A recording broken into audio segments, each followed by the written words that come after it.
İnanmam da. Bunyadım barlığına Ana enesim kovaydım ha. senin ve varlığına Durum taşlayanına Sebepleme ayıplarına Bunyadım barlığına senin ve varlığına Durum taşlayanına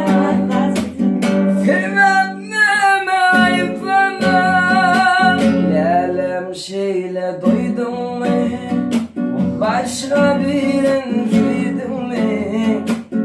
Sana bizden arzulan kül buldum ayıplana Gülüm şeyle doydum mu? Başka birin duydum mu? Sana çıkarın motorun otlayın ayıplana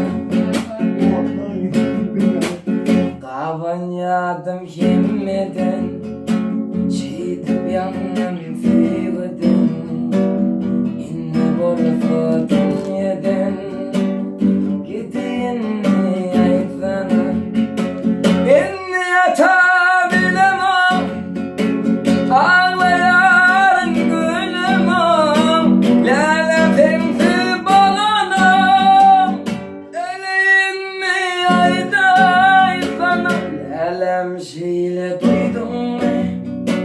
Ya da yüzben üfledim mi?